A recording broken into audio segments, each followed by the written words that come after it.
Hello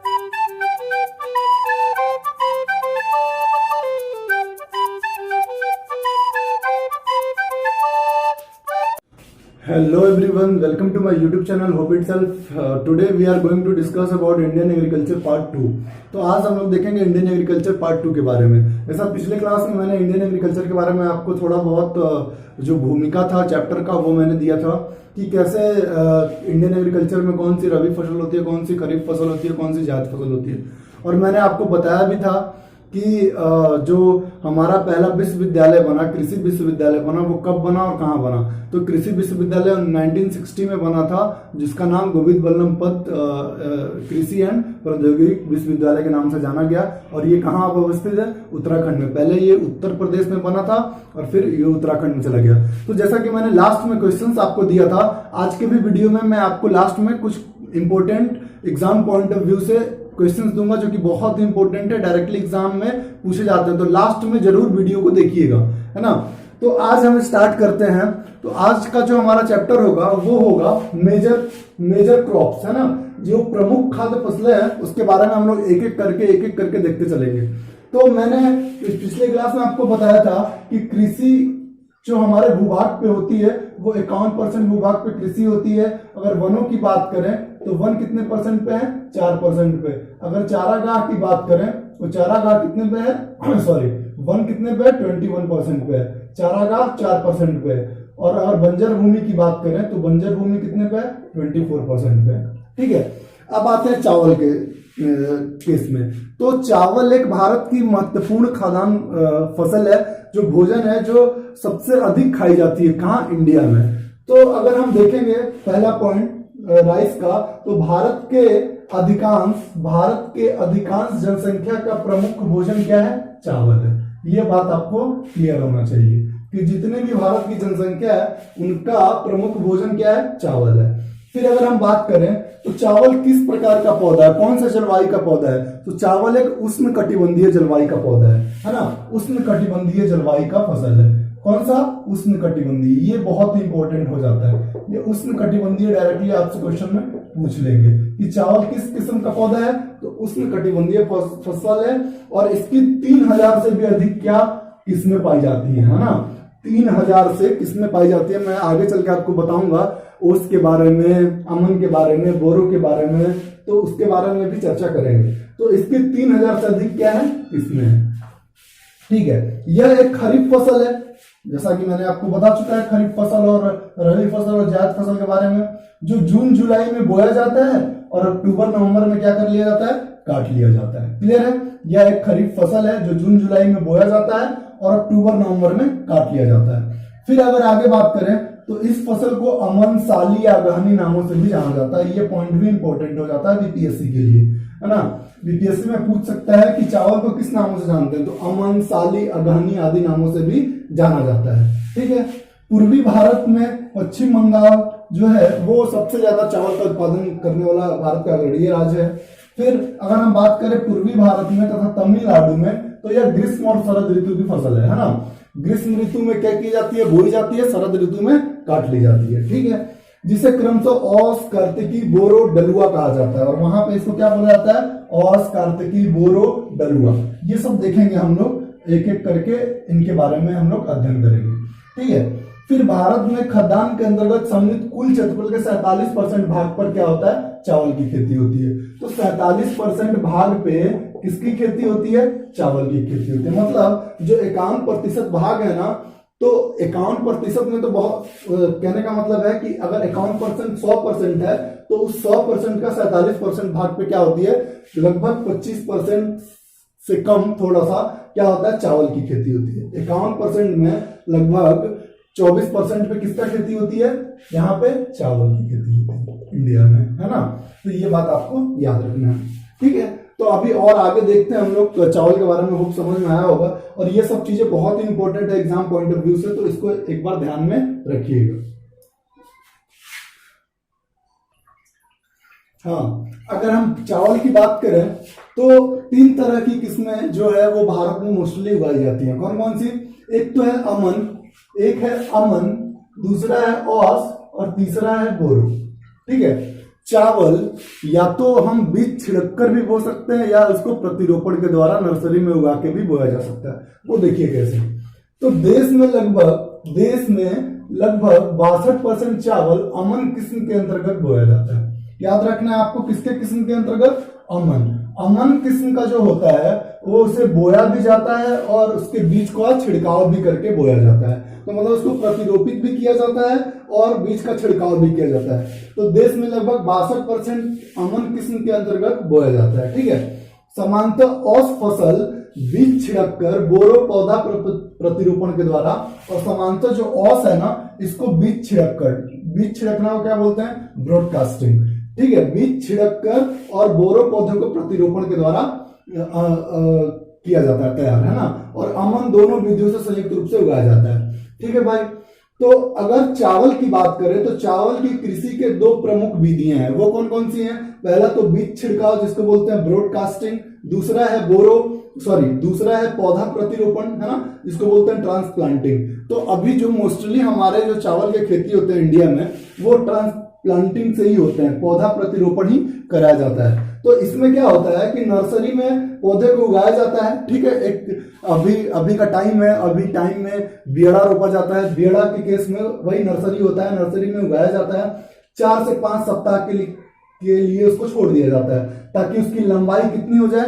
25 से 35 centimetre की लंबाई उसकी हो जाए। और उसको बाद में फिर खेतों में सामूहिक 4 या 6 दाने को लेके, जो फसल नर्सरी में उगाई जाती है उसके 4 से 6 दानों को लेके 30 से 45 सेंटीमीटर की दूरी पर प्रतिरोपित किया जाता है। तो देखते हो ना, रोपनी सब आती हैं तो वो क्या करती है? रोप देती हैं।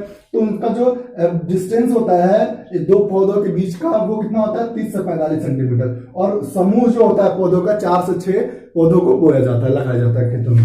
ठीक है। तो रोपनी का भी टाइम आएगा और देखेंगे आप लोग तो अच्छे से समझ सकते हो। फिर अगर हम बात करें कि जो पौधा प्रतिरोपण की विधि है वो कहां से आई, तो वो बेसिकली एक जापानी विधि कहलाती है ना। जापानी विधि कहलाती है। क्या? पौधा प्रतिरोपण विधि को विकसित रूप से जापानी विधि कहलाता है, जो कि जापान से आया है। भारत में 1953 से इसका प्रारंभ किया गया। और पहले जो होता था वो बीज छिड़काव के तहत खेती होती थी, लेकिन बाद में पौधा प्रतिरोपण किया गया। तो उससे क्या हुआ कि फसल की जो पैदावार थी ना, वो मतलब 2 गुना 3 गुना बढ़ने लगी। तो ट्रांसप्लांटिंग के जरिए हम लोग क्या करने लगे? धान की फसल को उगाने लगे। और अगर हम बात करें कि धान में, तो धान के लिए औसतन तापमान 25 डिग्री सेल्सियस होना चाहिए और 150 सेंटीमीटर मिनिमम वर्षा होना ही चाहिए। इसको बार बार पानी की बहुत ज्यादा जरूरत पड़ती है। तो इसको अभी देखते हैं हम लोग। तो ये क्लियर होना चाहिए, इसका स्क्रीनशॉट ले लीजिए, बेहद इंपॉर्टेंट है आपके एग्जाम पॉइंट ऑफ व्यू के लिए। देश में लगभग 62% चावल अमन किस्म से उगाया जाता है। भाई चावल की कृषि के दो प्रमुख विधियां कौन सी? एक बीज छिड़काव, एक बोरो। और अगर नर्सरी में 4 से 5 सप्ताह तक रखेंगे तो उसकी लंबाई जो होगी वो 25 से 35 सेंटीमीटर की हो जाती है। और 4-6 समूहों में उसको, ये याद रखना है आपको, 4 से 6 समूहों के पौधों को लिया जाता है और 30 से 45 सेंटीमीटर की दूरी पर उसको क्या कर दिया जाता है? प्रतिरोपित कर दिया जाता है। और ये विधि आई कहां से? जापानी विधि से। ये याद रखना आपको, अमन, औस और बोरो। अमन जो बीज छिड़काव है ना, और प्रतिरोपण दोनों विधियों से इसकी फसल उगाई जाती है। औस को सिर्फ बीज छिड़काव के द्वारा उगाया जाता है, बोरो प्रतिरोपण के द्वारा किया जाता है। तो ये इजीली आप याद कर सकते हैं। चलिए आगे देखते हैं नेक्स्ट। हाँ जी, अगर हम चावल के लिए औसतन तापमान अगर हम देखें तो चावल के लिए जो औसतन तापमान होना चाहिए वो होता है 25 डिग्री सेल्सियस। तो 25 डिग्री सेल्सियस औसतन तापमान होना चाहिए और 150 सेंटीमीटर औसतन वार्षिक वर्षा की जरूरत पड़ती है। अगर वर्षा कम हो तो हमें बार बार क्या करनी पड़ती है? सिंचाई करनी पड़ती है। फिर अगर हम आगे देखें तो ये एक बहुत इंपॉर्टेंट पॉइंट बन के आ जाता है। ये एक बहुत इंपॉर्टेंट पॉइंट है, डायरेक्टली एग्जाम में पूछ लेगा आपसे कि भारत में कृष्णा गोदावरी डेल्टा क्षेत्र को चावल का कटोरा कहा जाता है। बॉल ऑफ राइस बॉल किसको कहा जाता है? कृष्णा गोदावरी डेल्टा क्षेत्र। कृष्णा गोदावरी डेल्टा क्षेत्र किसमें आ जाता है? आंध्र प्रदेश और तेलंगाना राज्यों के बीच से ये क्या होती है? नदियां प्रवाहित होती हैं, डेल्टा क्षेत्र बनाती हैं। तो इसी को आंध्र प्रदेश और तेलंगाना का क्षेत्र आता है। इसमें कौन सा? कृष्णा गोदावरी क्षेत्र को हम लोग क्या बोलते हैं? चावल का कटोरा, very very important, very very important, ये आपको याद रखना है, ये डायरेक्टली क्वेश्चन आ सकता है, तो मैं इस पे जोर दे रहा हूं, इसका मतलब ये बहुत इंपॉर्टेंट है। फिर अगर हम बात करें कि भारत देश के कुल उत्पादन का 50% से अधिक पश्चिम बंगाल, उत्तर प्रदेश, पंजाब और आंध्र प्रदेश से प्राप्त होता है। तो 50% से ज्यादा उत्पादन कौन कौन से राज्य करते हैं? पश्चिम बंगाल, उत्तर प्रदेश, पंजाब, आंध्र प्रदेश, है ना। फिर अगर हम एक मोस्ट इंपोर्टेंट, ये आपको याद रखना ही है, ये लेटेस्ट है, मैंने लेटेस्ट खोज के निकाला है और ये घटता बढ़ता रहता है, तो आप अगर ये घट जाए बढ़ जाए तो उससे परेशान नहीं होना, आप सर्च कर लेना नेट पे और लेटेस्ट वाला देख लेना, ये वैसे लेटेस्ट का ही है। अगर हम बात करें उत्पादक शीर्ष 3 राज्य जो सबसे ज्यादा चावल का उत्पादन करते हैं, तो उसमें पंजाब का पहला नंबर आता है। पहले नंबर पर कौन सा है? पंजाब है, ये सॉरी पश्चिम बंगाल है, पश्चिम बंगाल है जो उत्पादक शीर्ष 3 राज्यों में अग्रणी है। तो अगर हम बात करें दूसरे नंबर पे किसका स्थान आता है, तो उत्तर प्रदेश। और पश्चिम बंगाल में कितना प्रतिशत चावल उत्पादन होता है, तो 15.1% भाग चावल पश्चिम बंगाल से ही उत्पादित होता है। फिर दूसरे नंबर पे आता है उत्तर प्रदेश की बारी। उत्तर प्रदेश में 12.9% चावल का उत्पादन होता है। फिर आता है पंजाब में 11% चावल का उत्पादन होता है। एक और चीज अगर हम देखेंगे पंजाब में, तो प्रति हेक्टेयर में उत्पादन में पंजाब सबसे आगे है, किसमें? चावल और गेहूं सब में। उसमें क्या है कि प्रति एक हेक्टेयर में उत्पादन में पंजाब राज्य क्या है? अग्रणी है, ये आपको याद रखना है, ठीक है। वो देखेंगे बाद में, मैं उसके बारे में डिस्कस करूंगा। फिर अगर हम देखेंगे क्षेत्रफल के हिसाब से कि कहां पे क्षेत्रफल चावल का सबसे ज्यादा है, सबसे ज्यादा क्षेत्रफल में कहां चावल बोया जाता है, तो बात करेंगे तो उत्तर प्रदेश में 13.53% पे चावल क्या किया जाता है? बोया जाता है। जितना भी हमारा भूभाग कृषि का होता है उससे उसका 13.53% पे चावल की खेती होती है, कहां? उत्तर प्रदेश में। फिर मध्य प्रदेश में होती है 10.59% और फिर पंजाब में होती है 9.08%। तो ये आपको चीजें याद रखनी है, एग्जाम पॉइंट ऑफ व्यू से बहुत इंपॉर्टेंट है। चावल में हम लोग बहुत सारा इंपॉर्टेंट चीज देख लिए हैं और इससे ज्यादा बाहर कहीं नहीं आने वाला। बीपीएससी दे लो, यूपीएससी दे लो, या आप बिहार दरोगा के लिए कर रहे हो, एनटीपीसी कर रहे हो, एसएससी के लिए कर रहे हो, तो इनसे ही क्वेश्चंस बनेंगे। तो हमने देखा अमन, औस, बोरो की फसल की किस्में हैं जो जिसमें एक तो प्रतिरोपण के द्वारा बोया जाता है, एक जो बीज छिड़काव के द्वारा बोया जाता है जिसको बोलते हैं ब्रॉडकास्टिंग। तो ब्रॉडकास्टिंग के तहत अमन आ जाता है और औस आ जाता है। अमन क्या होता है कि प्रतिरोपण भी किया जाता है, ब्रॉडकास्टिंग भी किया जाता है। तो और जो बोरो है उसको ऑलवेज क्या किया जाता है? प्रतिरोपण किया जाता है। और 1953 में ये विधि भारत में प्रारंभ हुई, क्या करने की? प्रतिरोपण करने की, ट्रांसप्लांट करने की, ठीक है। फिर अगर हम आगे बात करें कि चावल में, तो और भी इंपॉर्टेंट फैक्ट मैंने बताया कि चावल का जो नर्सरी में उगाया जाता है 4 से 5 सप्ताह लगते हैं, 25 से 35 सेंटीमीटर तक बड़ा हो जाता है। उसके बाद उसको खेतों में प्रतिरोपित कर दिया जाता है और दो प्रतिरोपण के बीच का डिस्टेंस जो होना चाहिए वो कितना होना चाहिए वो भी मैंने आपको बता दिया है कि 30 से 45 सेंटीमीटर के बीच में होना चाहिए। और कितने पौधे लगाने चाहिए, तो 4 से 6 पौधे को लगाने चाहिए, ठीक है। ये सब बहुत ही इंपॉर्टेंट है, डायरेक्टली एग्जाम में आ सकते हैं। अब चलिए गेहूं के बारे में देखते हैं, इसका स्क्रीनशॉट ले लीजिए।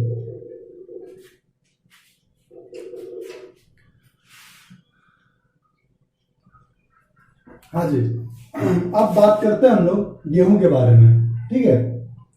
तो गेहूं का जो लगभग 85% भाग है ना, वो उत्तर मध्य के क्षेत्रों में ज्यादा गेहूं का उत्पादन होता है। अगर गेहूं की बात करें तो गेहूं एक रबी फसल है जो कि कब बोई जाती है? अक्टूबर नवंबर में बोई जाती है और जो मार्च अप्रैल में क्या कर ली जाती है? काट ली जाती है, ठीक है।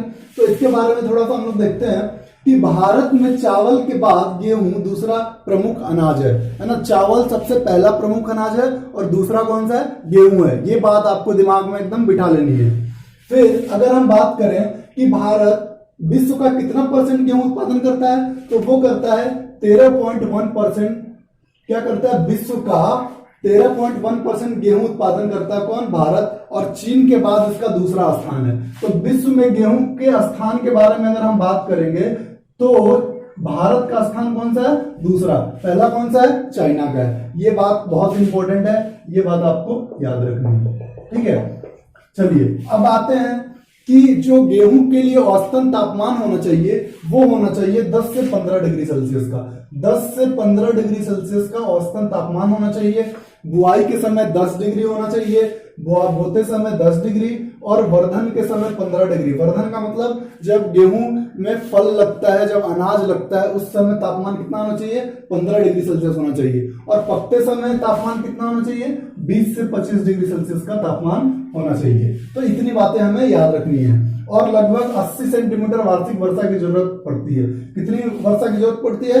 80 सेंटीमीटर वार्षिक वर्षा की जरूरत पड़ती है। ठीक है। अगर हम मृदा की बात करें तो गेहूं के विकास का सर्वोत्तम जो मृदा है वो है दोमट मृदा, है ना। दोमट मिट्टी में जो विकास होता है वो सर्वोत्तम ढंग से होता है।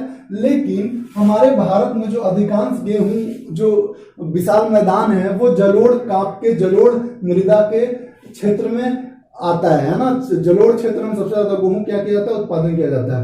और जैसे चावल हमने देखा कि चावल हमारे देश के 47% भूभाग पे उगाया जाता है। वैसे अगर गेहूं की बात करें तो वो 23% भूभाग पे उगाया जाता है। ठीक है। तो ये दूसरा प्रमुख खाद्यान्न फसल इसीलिए तो है। 47% किसका था? चावल का था। और गेहूं का 23% भूभाग पे उगाया जाता है। ठीक है। और इसमें बहुत सारे इंपॉर्टेंट चीजें हैं जो डायरेक्टली आपसे एग्जाम में पूछ लेता है, इसकी किस्मों के बारे में, है ना। तो जब हरित क्रांति आई तो बौने किस्म के पौधे को लगाने का साइंटिस्टों में होड़ मच गया। तो बौने किस्म के पौधे होते हैं ना, वो ज्यादा गेहूं का जो बीज होता है उसका ज्यादा उत्पादन करते हैं। तो देखा गया कि भारत में गेहूं के उत्पादन को बढ़ाने के लिए कृषि वैज्ञानिकों द्वारा गेहूं की अनेक बौनी प्रजातियों का विकास किया गया। और एक प्रजाति है नॉरिन 10 जो कि जीन है ना। इसी से क्या करते हैं? दूसरे गेहूं के जीन को मैचिंग करा के और एक नई बौनी प्रजाति निकाल लेते हैं। तो नॉरिन 10 गेहूं की बौनी प्रजाति है, बौनेपन का जीन है। नॉरिन 10 गेहूं के बौनेपन का क्या है? जीन है। और इसी जीन से मैचिंग करा के हम लोग छोटे छोटे जो बौनी प्रजातियां हैं गेहूं की उसको हम लोग विकसित किए। तो कुछ देखेंगे हम लोग कि जो इम्पोर्टेंट है, जो एग्जामों में आया है, उसके बारे में हम लोग अभी अध्ययन करेंगे कि कौन कौन सी प्रजातियां हैं जो बौनी प्रजातियां भारत में। तो लरमा रोजो 64 कौन सी है? लरमा रोजो 64, सोनार 63, सोनारा 63, सोनारा 64, मेया 64, S227, राज 3077। और ये राज जो 3077 है ना, ये बाद में बोया जाता है। अगर मान लीजिए बारिश की कमी हो, जहां सूखा हो, तो अगर वैसे जगहों पे क्या किया जाता है? राज 3077 बोया जाता है। मुख्यतः हमारे भारत में दो ही प्रकार के गेहूं का उत्पादन होता है, एक तो सामान्य रोटी वाले गेहूं और एक मैक्रोनी वाले। तो सामान्य गेहूं वाले तो उत्तर के क्षेत्रों में बोया जाता है, जो कि जिसका रोटी मुलायम होता है, गेहूं भी मुलायम होता है। लेकिन मैक्रोनी की अगर बात करें तो शुष्क प्रदेशों में, जैसे राजस्थान है ना, जो पश्चिमी प्रदेश है जो शुष्क है, उसमें क्या होता है कि जो मैक्रोनी गेहूं होता है वो बहुत ही टफ होता है, लाल होता है ना, कड़ा होता है, लाल होता है। तो उसको लगाया जाता है। तो मुख्यतः दो किस्म का हम लोग बोते हैं। कौन कौन सा? एक तो सामान्य रोटी का गेहूं, एक मैक्रोनी। क्लियर है? एक बार फिर से देखते हैं। लरमा रोजो 64, सोनारा 63, सोनारा 64, मेया 64, S227, राज 3077। राज 3077 क्या है कि जहां शुष्क प्रदेश होते हैं ना, वहां पे जब लेट से खेती होती है गेहूं की, तो उसके लिए इस किस्म के पौधे का यूज करते हैं। फिर ये तो मैंने बता दिया कि नॉरिन 10 गेहूं के बौनेपन का जीन है, ये तो क्लियर है। फिर आगे देखते हैं सोनालिका, ये भी एक गेहूं की प्रजाति है। सोनालिका है ना, अर्जुन, कुंदन, अमर, इसको HW2000 भी बोलते हैं। भवानी HW8085, तो भवानी आएगा एग्जाम में आपके। तो सोनालिका है, अर्जुन है, कुंदन है, अमर है, भवानी है, चंद्रिका है, प्रभानी है, कल्याण है, सोना है, मैक्रोनी आदि। तो इनके नामों को तो आप इजीली याद कर लोगे, किसी से रिलेट कर सकते हो ना। आपके गांव में नाम होगा किसी का सोनालिका, किसी का अर्जुन, किसी का कुंदन, किसी का अमर, किसी का भवानी, किसी का चंद्रिका और किसी का प्रभानी, कल्याण, सोना, मैक्रोनी। तो इससे आप रिलेट करके इनके किस्मों के बारे में आप जान सकते हो। तो एक बार इसको देख लीजिए। और अभी हम लोग देखते हैं, थोड़ा सा एक और पार्ट बच गया। ये सब बहुत ही बेहतरीन नॉलेज है और इसको आपको मतलब लेना चाहिए, आना चाहिए। एग्जाम पॉइंट ऑफ व्यू से बहुत ही ज्यादा इंपॉर्टेंट है। अगर आप यूपीएससी की तैयारी करना चाहते हो, एसएससी की तैयारी करना चाहते हो, तो ये आपके लिए बहुत ही बेनिफिशियल है। ठीक है, अब थोड़ा सा और हम लोग देखते हैं गेहूं के बारे में कि उत्पादक के दृष्टि से गेहूं के शीर्ष 3 अग्रणीय राज्य और क्षेत्रफल के हिसाब से भी देखते हैं कहां पे सबसे ज्यादा गेहूं लगाया जाता है। हाँ जी, अगर गेहूं फसल के रोग के बारे में अगर हम लोग बात करें कि गेहूं फसल के अगर रोग के बारे में देखेंगे तो एक पीला कीट, भूरा कीट और काला कीट, ये बार बार एग्जामों में आते हैं कि काला कीट, भूरा कीट, भूरा कीट, काला कीट और पीला कीट कौन से फसल के रोग हैं। तो वो कौन से फसल के रोग हैं? गेहूं के फसल के रोग हैं। कौन सा? पीला कीट, भूरा कीट और काला कीट। और आपको बताना है कमेंट बॉक्स में कि ये तीनों रोग को कैसे हम लोग हटा सकते हैं, कौन सी दवाई यूज करके, कौन सा जो जैसे जस्ता या किसकी कमी के कारण ये रोग होते हैं, किसके कमी के कारण ये रोग होते हैं, ये बताना है कमेंट बॉक्स में। ठीक है, फिर एक यूपीएससी का क्वेश्चन है ये कि आया था क्वेश्चन कि करनाल बंट गेहूं का कवक जनित रोग है ना। करनाल बंट है वो गेहूं का कवक जनित रोग है जो कि टिलेटिया इंडिका नामक बैक्टीरिया से क्या होता है? ये होता है। ये कवक रोग है, एक कवक जनित रोग है। कौन सा नाम है इसका? करनाल बंट। करनाल बंट के बारे में आप लोग थोड़ा सा जान लीजिए। ये कवक जनित रोग है गेहूं का जो टिलेटिया इंडिका नामक कवक से होता है ना। इतनी बातें आपको क्लियर होनी चाहिए। और अभी जस्ट हम लोग तुरंत देख लेते हैं कि जितने भी जो गेहूं के, मैं मिटा देता हूं इसको और देख लीजिएगा, आप लोग स्क्रीनशॉट ले लीजिएगा। ठीक है, फिर अगर हम बात करते हैं कि अगर गेहूं के उत्पादन में सिर्फ 3 राज्यों की बात करें, गेहूं के उत्पादन में 3 सिर्फ अग्रणीय राज्य की बात करें तो वो कौन कौन से हैं? तो उत्पादन के बारे में अगर हम देखेंगे, उत्पादन की दृष्टि से अगर हम देखेंगे तो पहले नंबर पे आता है उत्तर प्रदेश, है ना। उत्तर प्रदेश आता है, दूसरे नंबर पे आता है मध्य प्रदेश और तीसरे नंबर पे कौन सा आता है? पंजाब, गेहूं के उत्पादन में। तो इतनी बातें आपको याद रखनी है। उत्तर प्रदेश में लगभग 30% क्या होता है? गेहूं का उत्पादन होता है, 30.1% उत्पादन होता है। अगर मध्य प्रदेश की बात करें तो 17.9%, लगभग 18% गेहूं का उत्पादन होता है। और अगर हम पंजाब की बात करें तो पंजाब में 16.4% गेहूं का उत्पादन होता है। अगर भूमि की दृष्टि से, क्षेत्रफल की दृष्टि से बात करें तो ये 3 राज्य है। कौन से? उत्तर प्रदेश, मध्य प्रदेश, पंजाब। तो क्षेत्रफल की भी दृष्टि से ये तीनों हैं और उत्पादन की दृष्टि से भी तीनों अग्रणीय राज्य हैं भारत में गेहूं के उत्पादन में। तो इतनी सारी बातें हमने कर ली।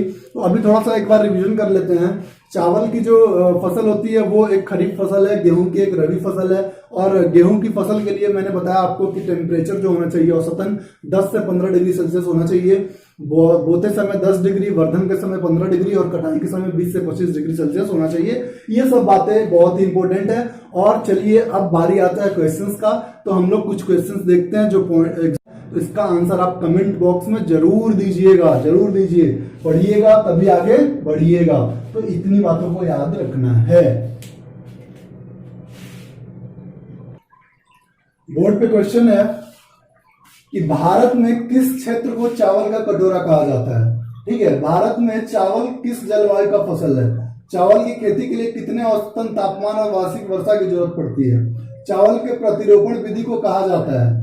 एक चीनी विधि, पाकिस्तानी विधि, जापानी विधि, इंग्लैंड विधि। देश में कितने प्रतिशत भूभाग पर चावल की खेती की जाती है? तो इसका जो आंसर है आपको कमेंट बॉक्स में बताना है। आंसर कमेंट बॉक्स में अगर ए का बी होगा, फर्स्ट का बी होगा तो आपको लिखना है फर्स्ट का बी, है ना, ऐसे करके डैश दे के लिख देना है। 2 का सी, ऐसे करके आंसर आपको बताना है। फिर मैं आपको सही आंसर बताऊंगा। तो अगर आपने अच्छे से पढ़ा होगा तो आप आंसर इजीली कर पाओगे। और ये सब बहुत इंपॉर्टेंट क्वेश्चन है। चलिए और आगे क्वेश्चन देखते हैं। नेक्स्ट क्वेश्चन है, चावल की कौन सी फसल सबसे अधिक बोई जाती है? ऑप्शन है अमन फसल, औस फसल, बोरो फसल, इनमें से कोई नहीं।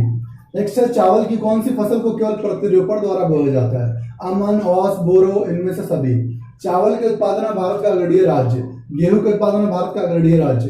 भारत में कितने प्रतिशत भूभाग पर गेहूं का गेहूं की खेती की जाती है। तो इन सब क्वेश्चंस का जवाब आपको देना है कमेंट बॉक्स में।